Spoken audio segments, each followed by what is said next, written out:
Hello and welcome. Today I'm going to show you how to do a basic cross stitch. Stick around at the end of the video, I'm going to show some of my cross stitching works. Okay, so the very first thing you're going to need is some cross stitching fabric. I have a small sample here for this purposes. This is the design we're going to do today. It's just a tiny little heart. But cross stitching fabric comes like this, and this one is a 16 count, but they do have other counts. And they also have other colors, such as black and some others. You can also find them online. Another thing you're going to need is a cross-stitching needle, which looks very similar to a embroidery needle, but smaller. They both don't have very big points. This one is about 1 inch, and it's very thin. I apologize if it's hard to see, but that's it. And one of these, I call it a thread friend. Works great for threading the needle. And then you're also going to need cross-stitching thread, which I have pre-cut right here, but it comes in stuff like this. Okay, so the very first thing you're going to need to do is cross-stitching thread comes in groups of 6, so you need to split it in half so that you have 3 and 3. So you just pull it apart very gently. Voila. So now I have 2 groups of 3. So we're going to put this off to the side because we don't need it right now. And then we're going to have this part right here. So today we're going to just make this little heart right here. And the first thing you need to do is take the little thread friend, put it through the thread, or through the eye of the needle, hook your thread, and pull it through.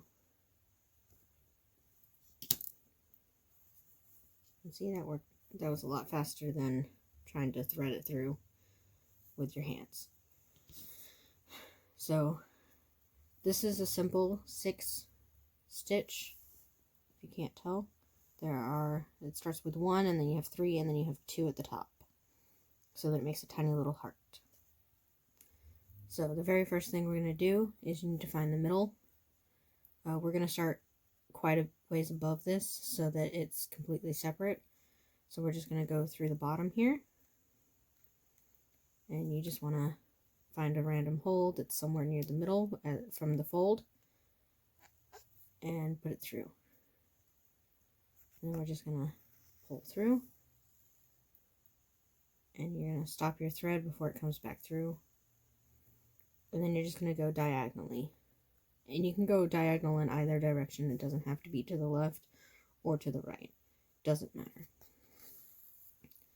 So you're going to want just a simple little diagonal right here, just like this.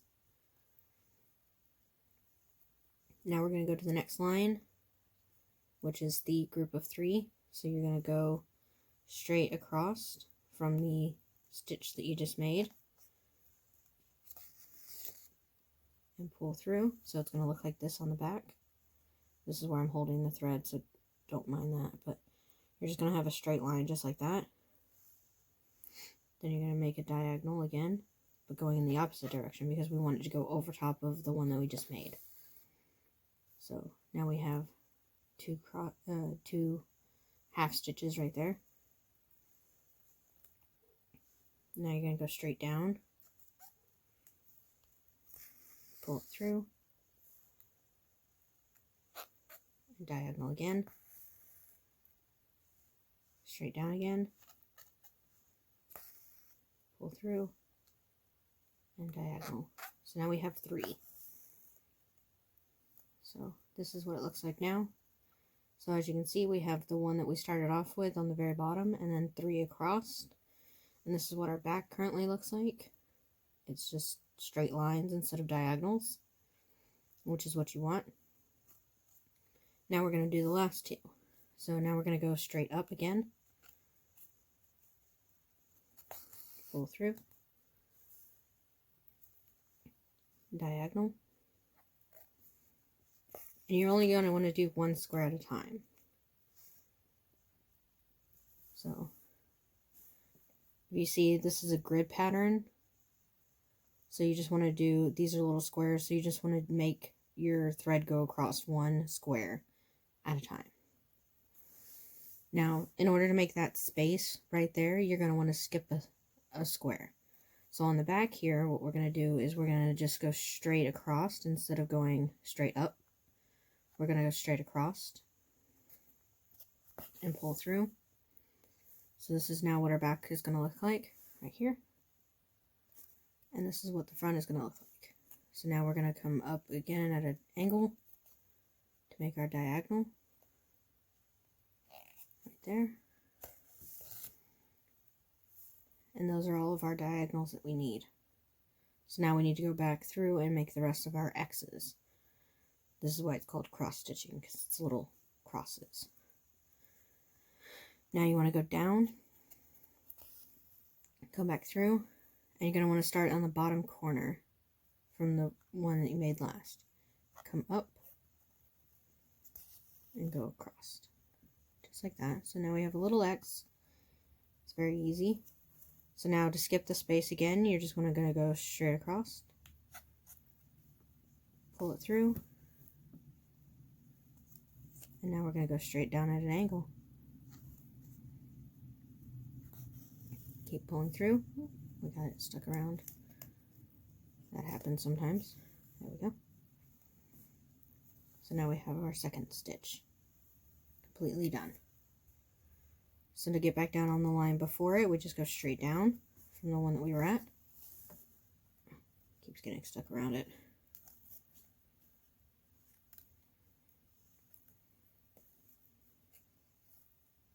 There we go. And up at an angle. So now we have this is our front, and this is what our back looks like right now. Okay. And now you just keep repeating, and you want to keep going over the lines that you just made. So on the back, you're going back over the lines that you've already made. And on the front, you're doing diagonals in the opposite direction of the ones that you've already made. So here are our X's. So we're almost done. And now we go down again. Or no, actually we need to go over, because we want to be able to go straight down to our bottom one. So on the back here, you're going to go over instead of straight down. So back looks like that. And then you just go straight down at an angle. Voila. And now we need to do that last stitch. So to get to there, you just need to come straight down from where we started. You're going to be right next to the hole that we started from. So right here is the hole that we started from, where the thread's coming through. And right here is where we just went to. This little hole right there. So to finish this off, just need to make that X right there. Pull through. And voila, you have a little heart. And it's adorable. And you can just tie this off like you would a normal thread. So you take your little tail, spin it around, tie it in a knot. I do 2 knots just to be safe. Sometimes they do come undone, but I always put mine in picture frames anyway, so it doesn't really matter. But so that is how you do a basic cross stitch heart, and how you do cross stitching. Another thing that can help is having a scale, so that you know how big something is going to be. So I made this for myself as a guide. It lets you know how big something will end up being depending on how large your count is. It comes in handy. And then cross stitching is all counting. Like I said, it's a grid pattern. So if you have a stencil or a guide, really, you just count the squares that you need. I always pre-count before I do anything. So if I was doing a guide like this, and I saw that the stencil I had needed 16 across, I would count all 16 so that I knew how many I needed to go, and then you just keep count and follow it all the way through to the end. So hopefully this helps. Please like and comment, and check out my other videos. They're not anywhere near like this, so hopefully, yeah. Thank you, and enjoy my art. Thanks. Bye.